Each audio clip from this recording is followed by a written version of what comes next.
Well, thank you very much for joining me today. I really appreciate it. As I was saying before we hit record, I just stumbled onto you guys, and you guys have been around a while. So thank you for taking my call. Was it a couple weeks ago or something? Yeah. Yeah.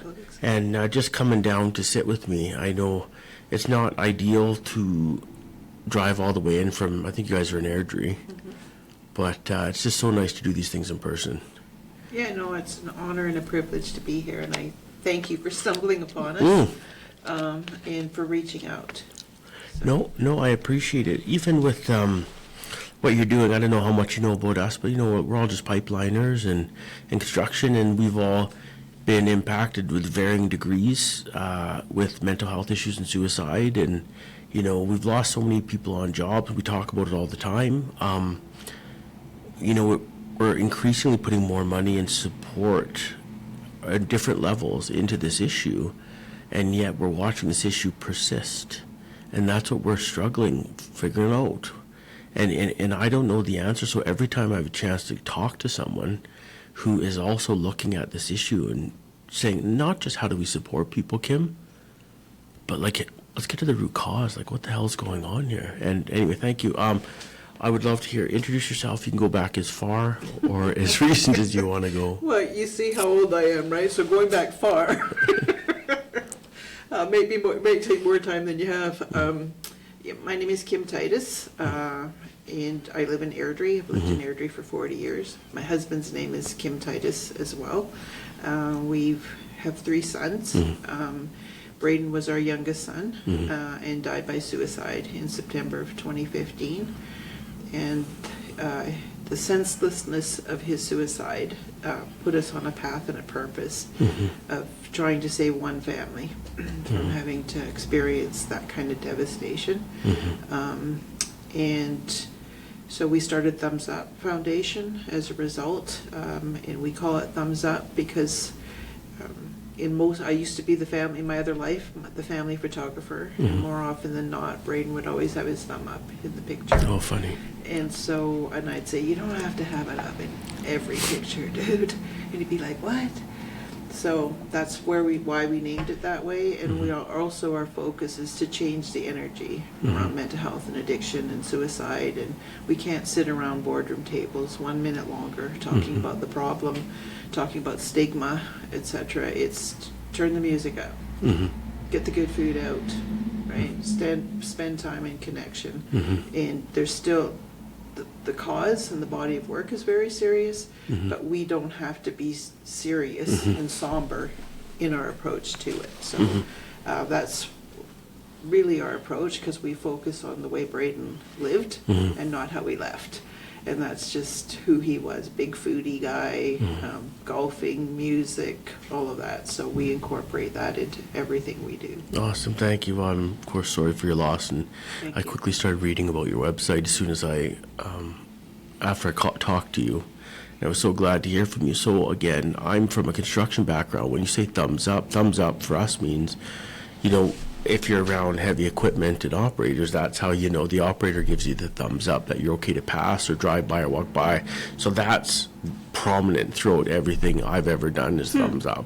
So that's my little connection to you guys as well.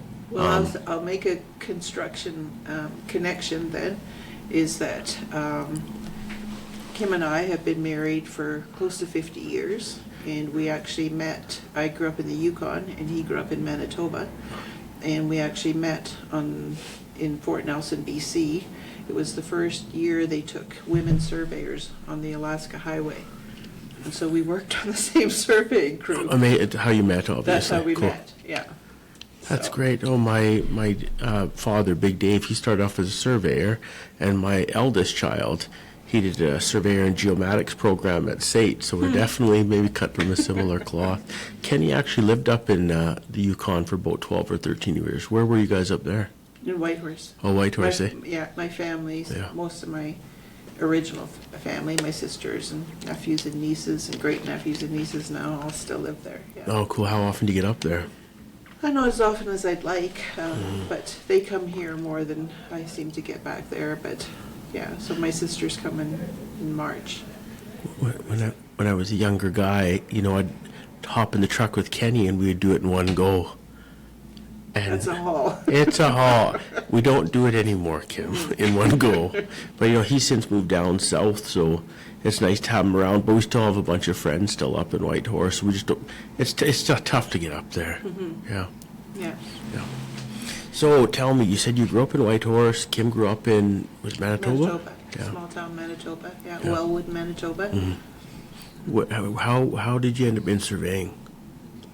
Well, I had come to Calgary to go to Mount Royal, and then went home for my summer job. And my mom worked for the federal government, and said to me, they're opening the doors to women surveyors. Don't screw it up. As one of the first women. Yeah, I was right, going to say there that- can't have been that many. I wonder if there's a lot more nowadays. Like Yeah, that's a good question. And it's funny because I envision the answer is probably no, but I don't actually know. It was a great job. I Yeah. loved it, being outside, and it was physical and all of that kind of stuff. But just got to see beautiful parts of the world, Canada, right? Every pipeline job, like they're one of the first people there and one of the last people gone. But it's so funny, we've sat down with Big Dave and he went out there, on snowshoes and chains and all this kind of stuff, and the industry's changed so dramatically.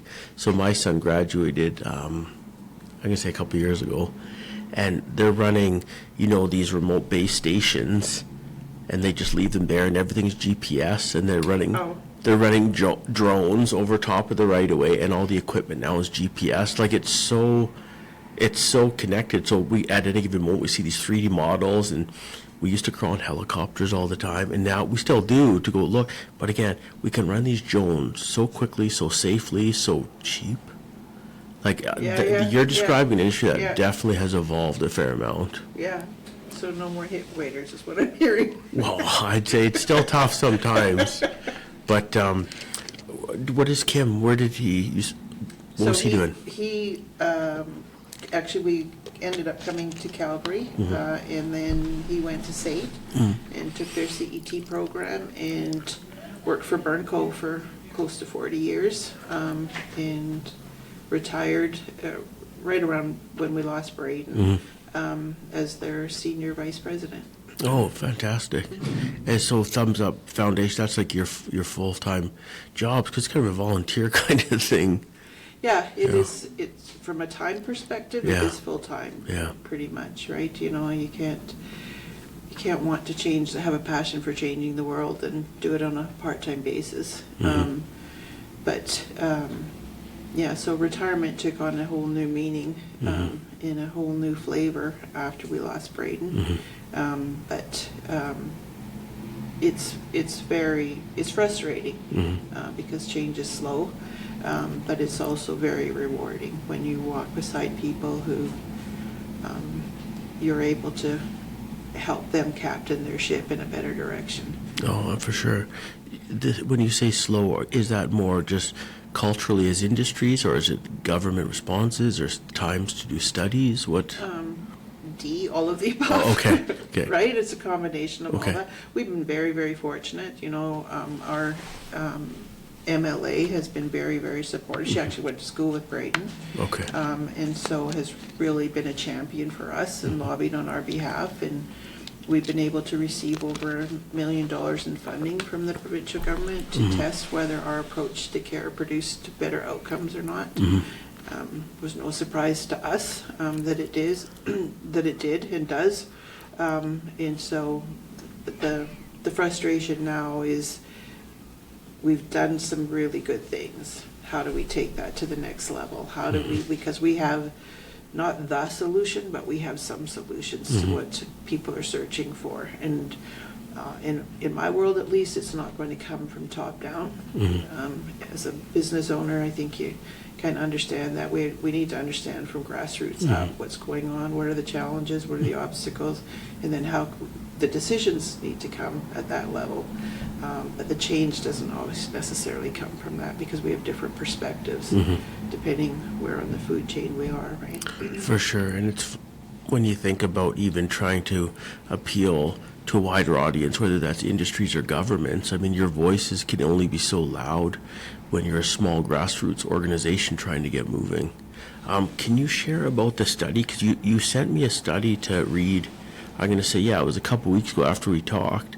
So I thought, yeah, great, I'll spin through this later this afternoon. And I opened it up. I'm like, oh my gosh, I think it was like 40 pages of study and graphs and charts. So I wanted to take it to heart, because I thought, well, I'm going to talk to Kim. I want to read this and understand better what you guys are trying to do.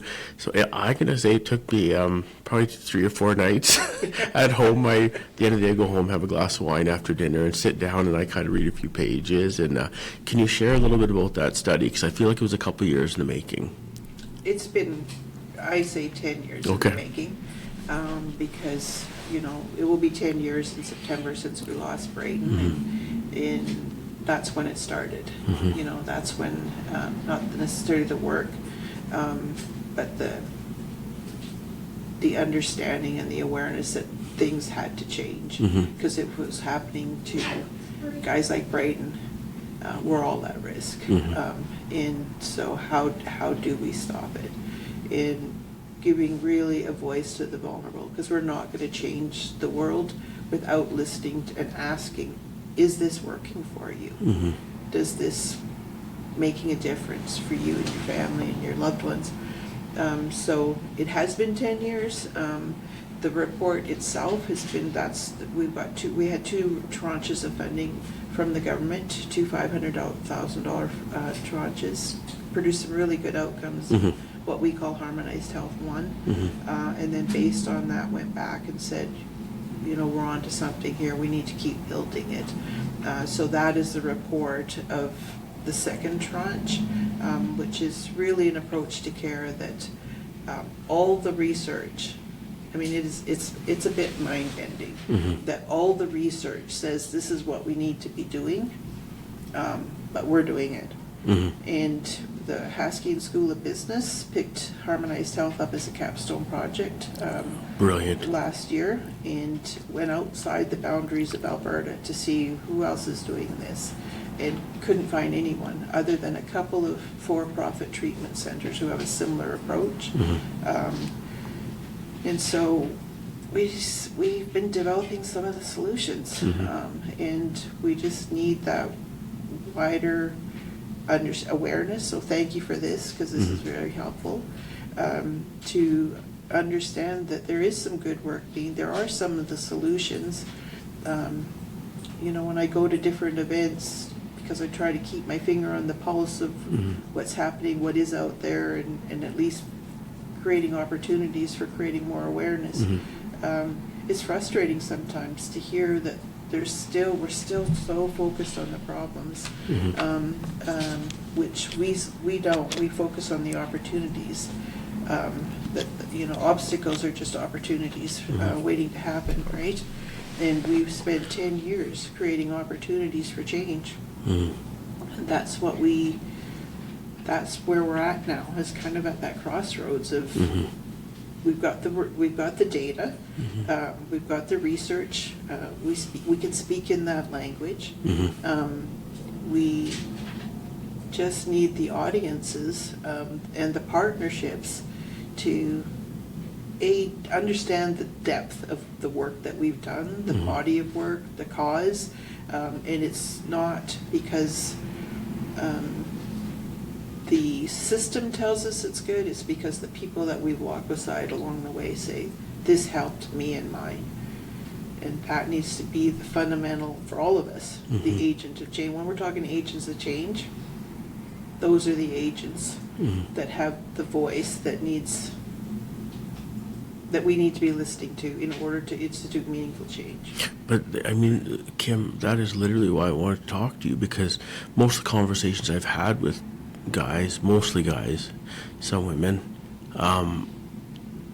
once they get over the hurdle of putting up their hand, which is in and of itself the biggest hurdle, to actually put up their hand and say, you know what, I'm not okay. Once they get over that hurdle, so we talk so much about trying to normalize the conversation and make it okay, but it's from there, I think people don't really know where to go. Because I talked to we had support meetings in camp all last summer. We never done that before, and that was just an initiative from one of the foremen who was trying to. He's been approaching a year of sobriety, and now all of a sudden we get to camp and there's no meetings.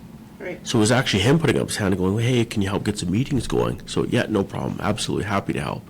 So we got some meetings going, and we were about 2 or 3 of these meetings in, and I don't want to say not names, but let's just say there's 6 or 8 people, and a few of them were women. And well, we realized very quickly, after we talked about, hey guys, there's these confidential numbers, and there's all these different programs, and basically, guys, they didn't want to talk about the confidential numbers because they knew, even if they are confidential, that's okay.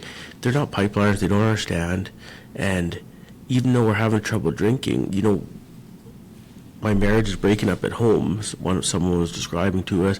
Another was so grateful to finally be working because it was so in the ditch financially. But again, crawling yourself out of that didn't move the stress from home. Someone brought up some physical and sexual abuse issues from when they were kids that they were still struggling with. So we're like, oh my God. So we were so grateful to have that safe space. So we've created a safe space where we could have some of these conversations. But again, so the job's over. So we finished the job last fall. So now what? They've already told me they're not comfortable or don't see the same value in these 1-800 numbers that they've been given from work. So what kind of advice or encouragement or guide, what do I share with these type of people? That's a loaded question. It's super loaded, but again, I'm just trying to... Because it's very complex. It's right? super and dynamic. It seems Yes. like it changes from job to job based on the people there on top of it. Yes. And that's the best thing you can do is Mm-hmm. creating safe spaces, because it is hard. We've heard it described, I guess this is old school language now, but described as a 300-pound telephone. Mm-hmm. To pick it up, to actually make the call, to get to that point. And particularly, it seems to me at least, and I'm not a professional, I'm just a mom who lost her son, but particularly for your gender, Mm-hmm. that it's harder to say I need help. Culturally, societally, we don't make it easy. Mm-hmm. Man up, all those kind of sayings that can interfere with that. And Yeah. we don't even know the depth of that, how that gets into our psyche. Mm-hmm. But we see it. I hear it a lot. I've talked to hundreds of men over the last 10 years, and I'm so grateful for them trusting. I think part of them, when they understand about Braden, when you're talking safety, they know that we're safe and without judgment. Mm-hmm. Because culturally and societally, we think we know what mental health and addiction and suicide is all about, but we don't really. And I say this often, that when suicide is the outcome, all we really know is the ending. Mm-hmm. We don't know the story. And the story contains things like you hear in your safe rooms, right?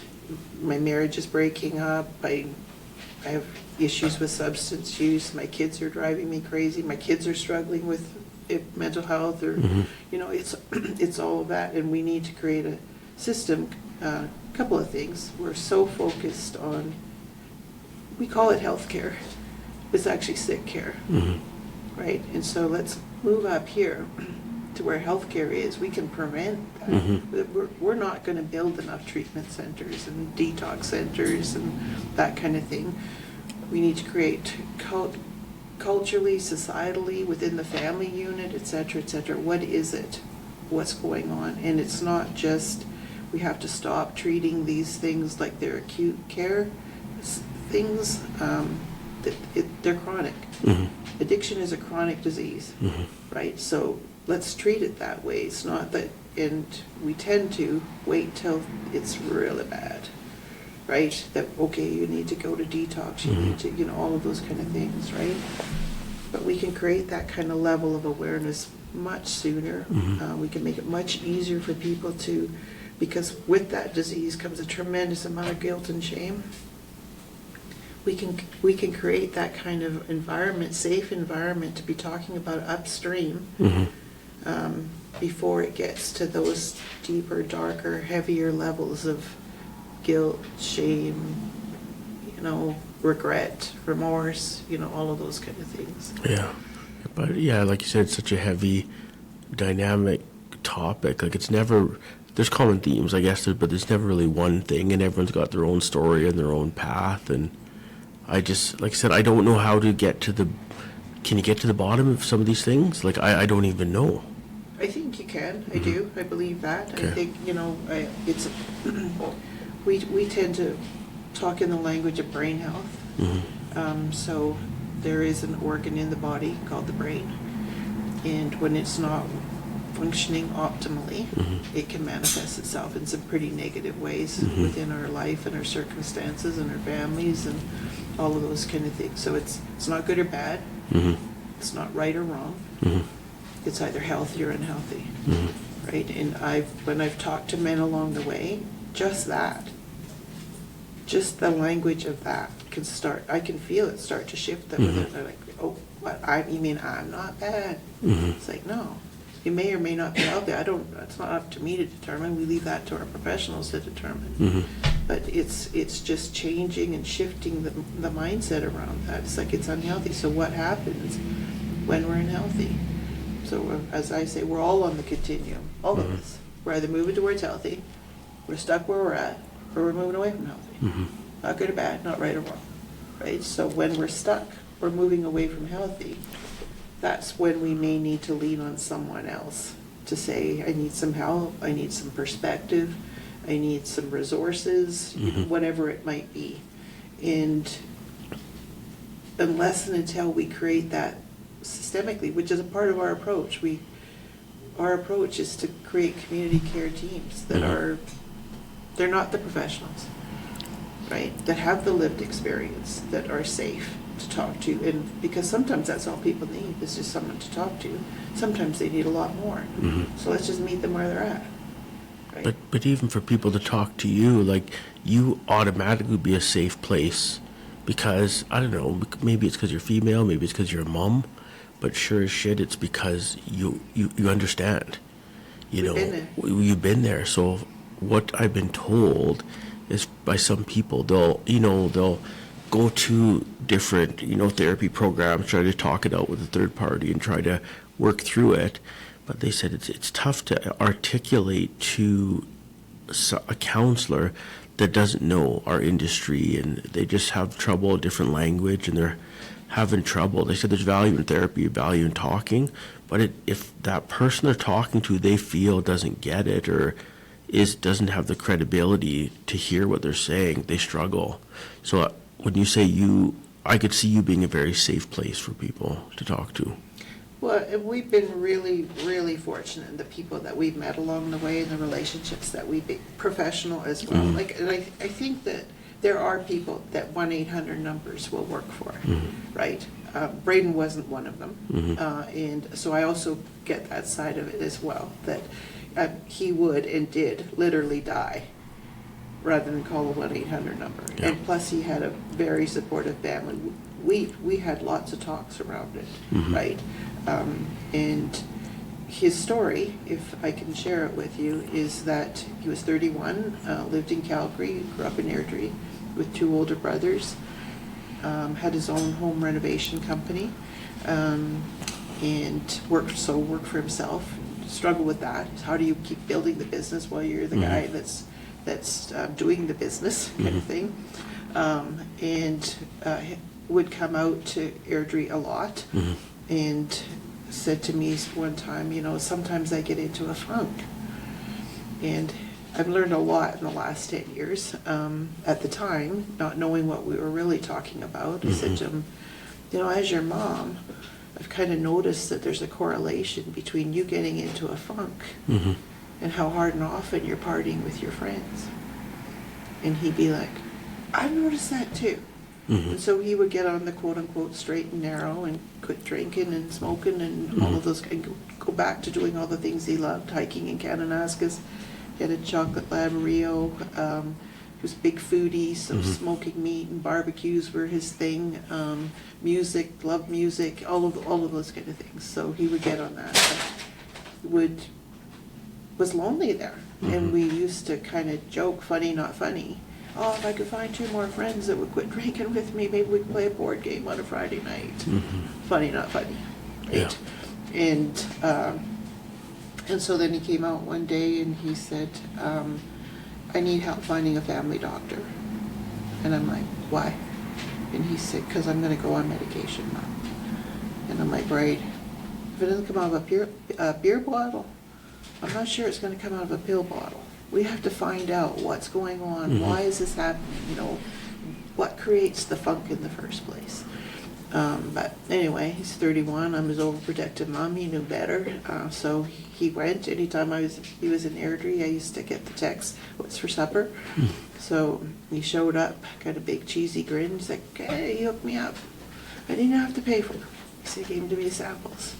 And I'm like, promise me, you're not just going to pop a pill and carry on a lifestyle. We got to figure this out. Yeah. So he was on the medication, I'm going to say 7 or 8 months. And then came out, we're having a barbecue in the back, and he's like, hey, back working out at the gym, you know, all of these healthy choices that he was making and lifestyle. And I'm like, high five, high five, high five. And he's like, can I quit the pills? And I'm like, not cold turkey.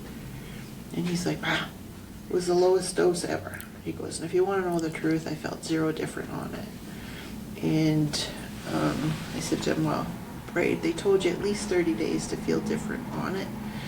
It's going to take you at least that to come off it, and you can't, you already said this word, so I'm going to say you can't quit that shit cold turkey, right? But again, I'm his overprotective mom, so he left, and less than a week later, I got a text from him saying, I'm all effed up. Those pills hurt me more than they ever helped me. And so I said to him, so am I coming to Calgary, or are you coming to Airdrie? What are we doing? And so he said, I'll come out to the house. Came out. I'm going to get emotional here. Yeah. Walked in broken. Never seen him like that. And I said to him, what is going on? We got to go to the doctor, and with your permission, I want to come with you because I think you need an advocate. He's like, yeah, come. So we went to our family doctor.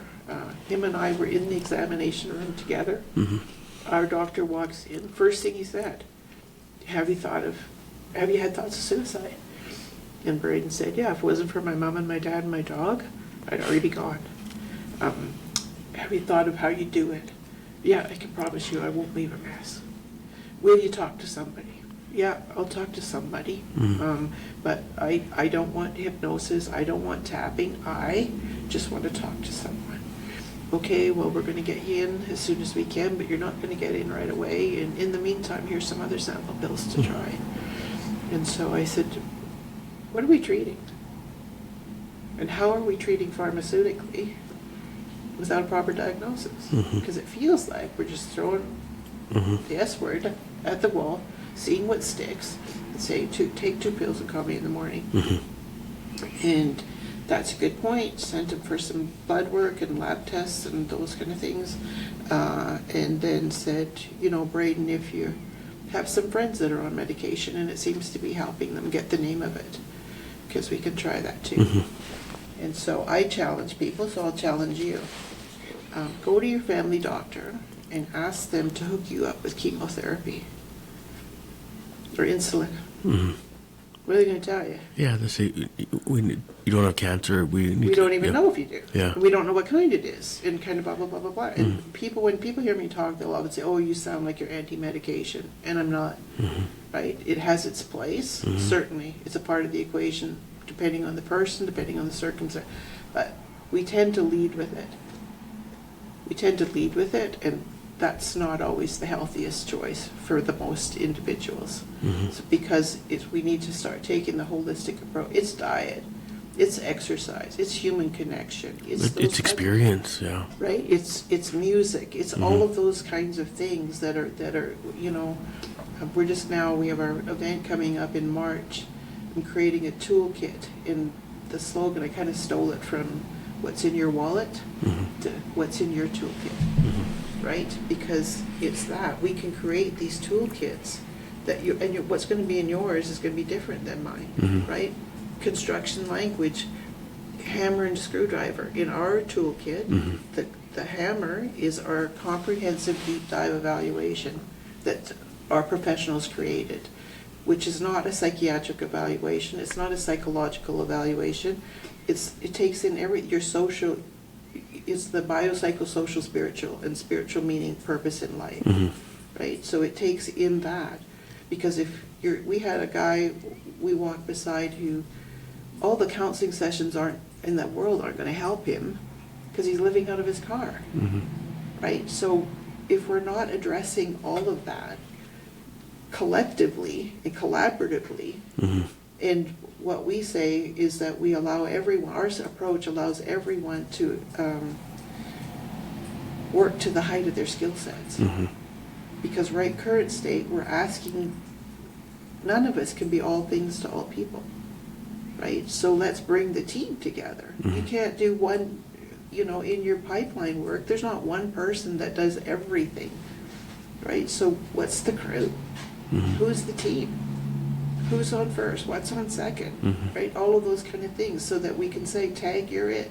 Because this is because of the complexities that you were talking about that were shared in your safe room, right? Not everybody's equipped to handle that. Oh, I would say we definitely we're just construction guys, and we would always tell people, okay, whatever happens in this room, whatever conversation, it has to stay in this room. So I don't think that was a big reach for people, because it was a pretty safe place, and followed up very quickly by me saying, yeah, guess what? I'm not a professional. I have no training. I have nothing. I'm not saying that to get myself out of jail if anything happens. What I'm telling you, I'm here to listen, talk, share to the best of my ability. But if I'm not a professional, and if we need to find help, let's go find help.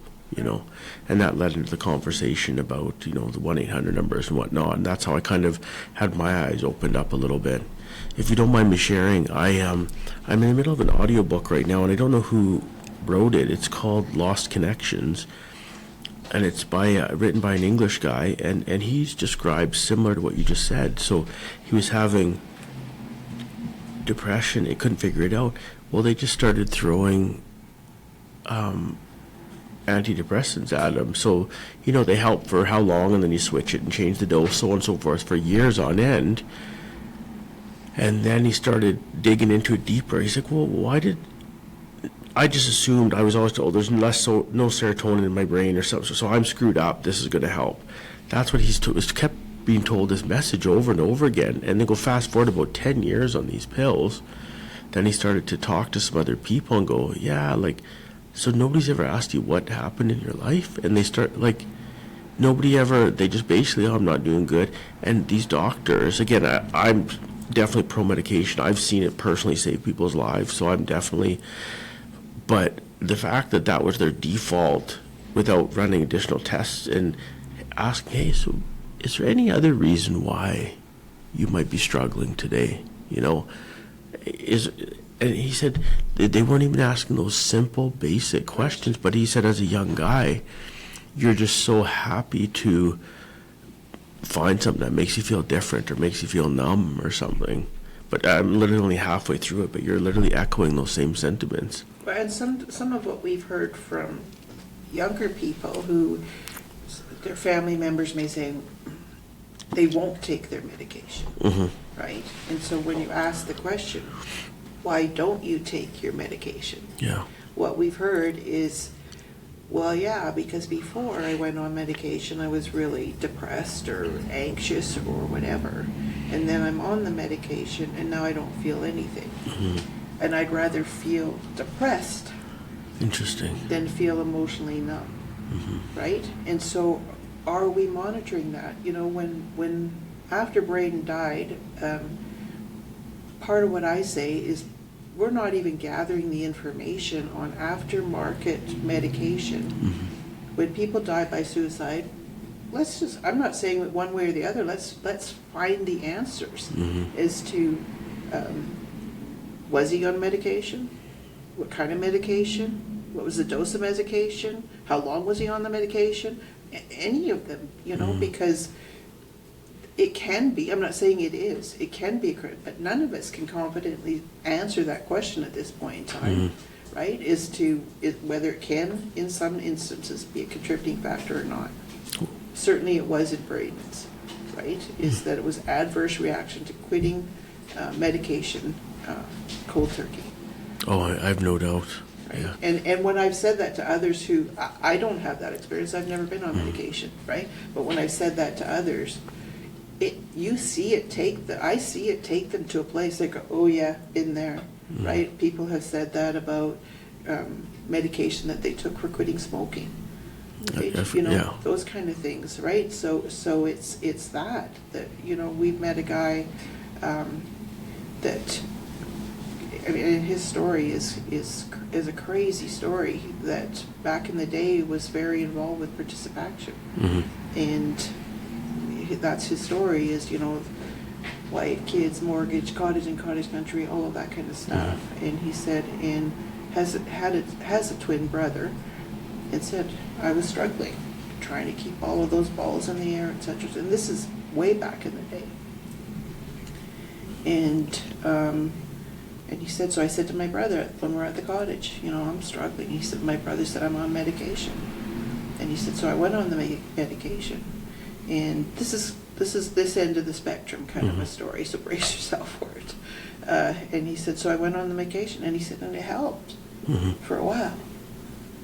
He said, and then it didn't help, and then it was up, then it was, changed to it, just as you were saying, describing there, right?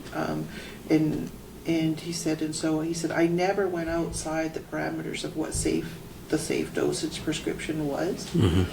He said, but it wasn't working, so I would take 2 instead of 1 this week. It was like, oh yeah, I just need another aspirin or whatever it might be, right? And he said, and I kept sliding and got into depression, he said, and then decided to die by suicide, made a plan, but it got thwarted because where he decided there was interruption there. And then he said, I went into full-blown psychosis. And so I got to a point that I thought that my recently diagnosed son, who was recently diagnosed with epilepsy, was possessed. And ended up killing his son. Oh my gosh. And he now travels the U.S. He's from Canada. And he now travels the U.S. saying, know your meds, right? And it's not to say no meds. It's to say know your meds, because sometimes it says on the bottle, can create thoughts, suicidal ideation, aggression, all of those kind of things. But if we're taking them and we don't know our medication, most of us don't, and then we're experiencing that, we can be lying on the couch saying, why can't I get off the couch, and think it's about us, and it may or may not be a symptom of the medication that you're on. So that's the world that we have to. Those are the kind of questions we have to be asking. That's the kind of rigor we need to put around health care. It might be missing now, because I've had some of these conversations with the guys up north, and they're pretty intimate conversations, and they don't talk about meds like a thing of pills. They have like either half a dozen or more pills, and some of their pills sometimes come out of blister packs right from the pharmacy. Like, that's how many different medications they're on. Again, same thing, I'm not a doctor, like I can't say, so they're each designed to treat one thing, and I know they make sure they're not having negative interactions, but again, how this stuff all works, I don't know. We walked beside a guy whose wife said, you should go talk to Thumbs Up, blah blah blah. I told him what we do and who we're connected with and whatever, and he had been diagnosed bipolar 20 years before. Was in his 40s. So said, we don't try to talk people in or out of anything. It's just like it's going to resonate. There's more different schools of thought. There is a school of thought that says it's all trauma based, and that's not the school of thought that we subscribe to. We think that trauma certainly has a place in the galaxy. I call it the trauma moon. It has that same kind of push-pull effect that our moon has on the ebb and the flow of our tides, but it's not the cause. And sometimes if we make it the cause, we're treating symptoms rather than the disease when we're talking about addiction. But anyway, he had been diagnosed bipolar. He said, I set out to be the healthiest person alive with the diagnosis of bipolar. He said, I even had a bipolar cookbook. And he said, and so when we talked, he's like, I've just been accepted into the mood disorder clinic. And so I'm going to go there. And I'm like, go, right? Because there's so many resources, and what works for me may not work for you, and vice versa. And then sometime later, it's like, you're back. And he's like, the day I was at the mood disorder clinic, he said, was the closest I've ever come to suicide. And I'm like, why? It doesn't even make sense. Right? Why? And he's like, because for 20 years, I've lived with the label of bipolar, set out to make it a goal to be the healthiest person. Haven't quite accomplished that because I still struggle. To be told with this other myriad of tests 20 years later that I'm not actually bipolar. And here's a laundry list of other medications. And he said when we met him, he was on 13 different medications. And by the time he worked with the professionals, he was, I think, on 1.5. Right? So the solution can be the problem, is the point, right? And that's where we have to get that it's safe for us to say that kind of things as well, and not treat people like there's a cookie cutter approach, that one size fits all. It doesn't, right? Same as, this the end of the story of suicide. You only know the ending. You don't know what took them to that point in time, and what they tried along the way, the resources, the support, etc., etc. And you do it until, right? If it's not this one, okay, let's keep going. Then if it's not the medication, then what else? Because I don't know, what's a human life going for these days? Yeah, no kidding. Right. So, of the challenges you've had getting the message out, obstacles, slow, where have you found some successes in getting your message out? From the people themselves. Okay. We don't say that our approach to care is a good approach to care and needs to be standardized because, hey, look at us, what we did. It's because the trials and errors and tribulations of developing it over the years, they tell us that it was helpful to great evaluation. We've made some amazing, there's some amazing human beings out there, seriously, or have a skill set, but also have a full appreciation that they're serving a greater good. So it's not about, but we have a system that is, I say this a lot too, if there's one thing that I could change immediately, it would be if health is health, and we talk that all the time, physical, mental health, removing the barriers, all of those kind of things. If that's true, then why can I take my healthcare card to my family physician and I can't take it to my counselor? Interesting. Yeah. Wild, eh? Right? We did a mental health task force in 2019 and brought together RCMP, school division, primary care, blah, blah, blah, blah, people lived experience, and surveyed the community because we think Airdrie's a fairly typical community, and asked them, are your needs being met, etc. 50% of the adults surveyed told us that their needs were either not being addressed or being inadequately addressed. From the province, like the medical side? From the resources that they had to access within the community of Airdrie, which is pretty typical, right? I mean, we have those kind of resources, and then so half. Right. So, and I say this, it's like, okay, so if you were going to go to a restaurant and you had a 50% chance of getting a good meal, would you go? And you still have to pay. Right? You're rolling the dice. Right? You're rolling the dice. And so that's what we're talking about. So there is some really good works being done within the system and all that. It's not to villainize and demonize that. But when half the people who actually fund it all are saying that their needs aren't being met or are being inadequately met, then there's work to be done. We can do better. right? We can do better. And so how do we do that? And we have to come together as a team, because it's not through only our family physician. You know, when we did the mental health task force, we did a focus group with physicians. I was so grateful to them for showing up. There's about 8 of them, and being open. And, you know, one of them said, I'm kind of embarrassed to admit this.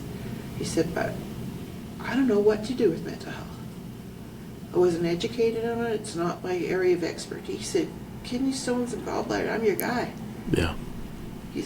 So we're expecting the system, the individuals that are trained in certain areas to be more than what they're, you know, we want police and first responders to be mentally health astute, et cetera, and the burden of that can create their own challenges to their own mental health. So it's just like, what are we doing? Why aren't we doing this team approach at the community level? And we are doing it to good outcomes. Right.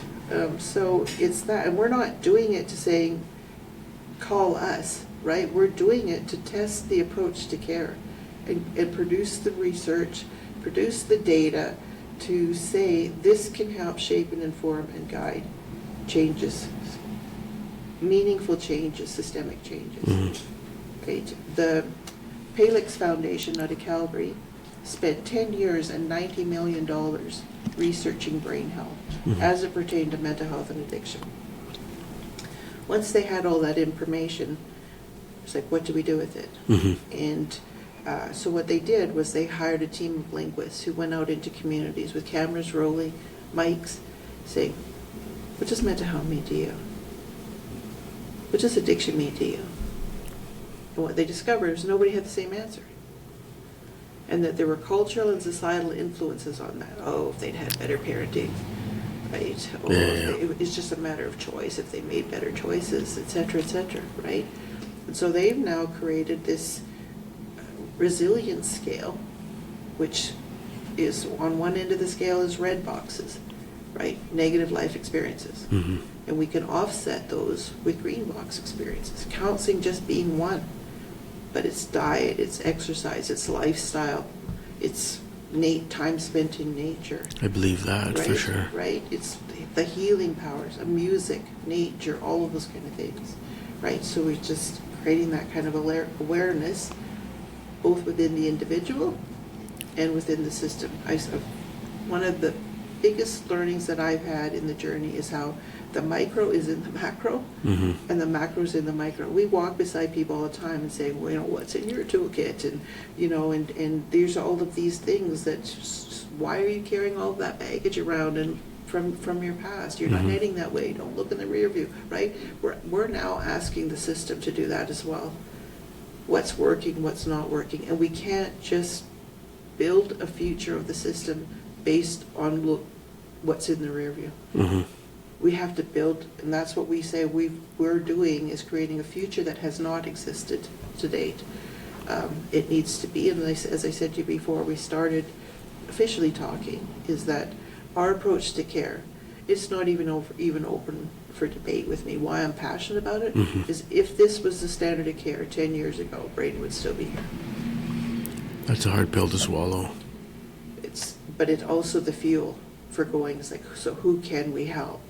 If we can, you know, that's why I say this a lot about suicide. There's not one redeeming thing about it, not one, other than the fact that it allows you to look anybody in the eye, and I mean anybody, and say, don't look away. How can you help? Yeah. How can you help? Well, I appreciate you continuing this message. I hope maybe one time I can ask you to come back again, because I'd like to hear about how you make out even the next year or so, because I know this the study that I read, I thought it was November or December, like it just came out. Oh, the study that you read just came out last month, right? So in March now we're presenting it because we received the funding from government. We tested the theories. We've done the evaluation, we're in the report writing stage. We will present it to government as we're required to do because of the funding that we received. But it's more than that now. We can't let this just be a report that gets put on the shelf as a part of, okay, yeah, checkbox, right? We need that, you know, and that's a big part of our messaging on March the 20th is, if not us, then who? And if not now, I know. then when? Well, thank you so much. I really appreciate you sharing today, Kim. Well, thank you for having me. I can't thank you enough. My heart tears. Till next time. All right. Take care. You.